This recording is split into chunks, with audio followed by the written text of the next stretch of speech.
Hello students, நீங்கள் உங்கள் 11th ஸ்டாண்டர்டை ஜாலியாக என்ஜாய் பண்ணணும்னு நினைக்கிறீங்களா? வீட்டுக்கு போனதுக்கு அப்புறம் கூட படிக்காமல் என்ஜாய் பண்ணணும்னு நினைக்கிறீங்களா? அப்போது நான் சொல்கிறத என்ஜாய் பண்ணிக்கிட்டே கொஞ்சம் கேளுங்க. நம்ம லைஃப்லேயே ஒரு கோல்டன் பீரியட் எது அப்படின்னா 11th ஸ்டாண்டர்டு தான். இது என்ஜாய் பண்ணுறதுக்கு மட்டும் கிடையாது, அதாவது நம்ம ஃப்யூச்சரில் படிப்பு ரீதியாக நிறைய விஷயங்களை கற்றுக்கிறதுக்காகவும் இது கோல்டன் பீரியட் தான்.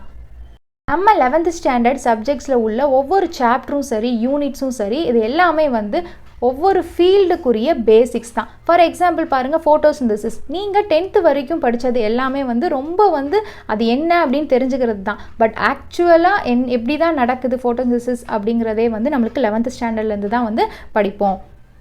இந்த 11th ஸ்டாண்டர்டை வேஸ்ட் பண்ணுறனால நம்மளுக்கு என்ன ப்ராப்ளம்ஸ் ஃபேஸ் பண்ணுவோம் அப்படிங்கிறத பார்க்கலாம். 11th ஸ்டாண்டர்டை நீங்கள் வேஸ்ட் பண்ணீங்க அப்படின்னா என்ட்ரன்ஸ் எக்ஸாம் மூலியமாக ஒரு கவர்மெண்ட் சீட்டோ இல்லை ஃபேவரேட் கோர்ஸோ எடுக்கிறது ரிஸ்க்காக இருக்கும். நெக்ஸ்ட்டு நீங்கள் காலேஜ் போனதுக்கப்புறம் அங்கே உங்களுக்கு இந்த பேசிக்ஸ் எல்லாமே ஒரு 4 or 5 லைன்ஸில் ஒரு இன்ட்ரடக்ஷன் மாதிரி தான் கொடுப்பாங்க. அங்கே ஸ்பெஷலாக உங்களுக்கு இதை எலாபரேட்டாக டீச் பண்ண மாட்டாங்க.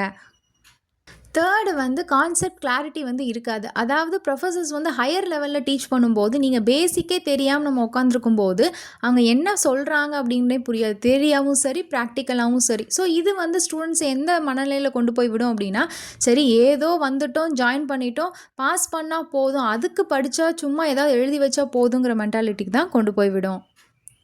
ஸோ இப்படியே போயிட்டே இருந்துச்சு அப்படின்னா கடைசியில் அந்த ஃபீல்டில் அந்த சப்ஜெக்ட் நாலேஜ் இருக்காது. அதனால் எக்ஸ்பர்ட் ஆக முடியாது. உங்களுக்கே தெரியும், ஒரு கிளாஸில் ஒரு சப்ஜெக்ட் எடுத்து படித்தாங்க அப்படின்னா அதில் ஒரு 4-5 பேர் தான் டாப் ரேங்க்கில் போயிட்டு நல்ல போஸ்டிங்லலாம் இருப்பாங்க. மித்த ரிமைனிங் ஸ்டூடெண்ட்ஸ்லாம் என்ன பண்ணுவாங்க அப்படின்னா, தான் படித்ததுக்கு சம்மந்தமே இல்லாமல் வேற ஒரு வேலை பார்த்துட்டு இருப்பாங்க. அவங்களால கேம்பஸ் இந்த மாதிரி இதிலெல்லாம் வந்தால் ஈஸியாக என்ட்ராக முடியாது. ரீசன் என்ன அப்படின்னா இதுதான்.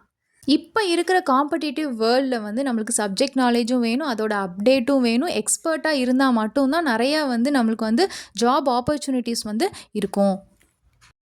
நீங்கள் மெடிசின் ஃபீல்டெல்லாம் எடுக்கிற மாதிரி இருந்துச்சு அப்படின்னா நீங்கள் ஃபஸ்ட் நீட் அதில் செலக்ட் ஆகணும். அடுத்து எம்பிபிஎஸ், அதுக்கப்புறம் பிஜிக்கு என்ட்ரன்ஸ் எழுதணும். உடனே நம்மளுக்கு சீட் கிடச்சிடாது பிஜி ஸ்பெஷாலிட்டிக்கெல்லாம். ஸோ அதுக்கும் ஒரு 2 இயர்ஸ் வெயிட் பண்ணுற மாதிரி இருக்கும் உங்களுக்கு பிடிச்ச கோர்ஸ் எடுக்கிறதுக்கு.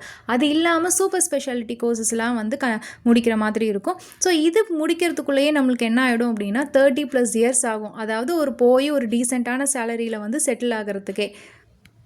நீட் யூஜியில் அட்டெம்ப்ட் எடுத்தீங்க அப்படின்னாலே பின்னாடி ஃப்யூச்சரில் செட்டில் ஆகிற டைம் ஜாஸ்தி ஆகிடும்.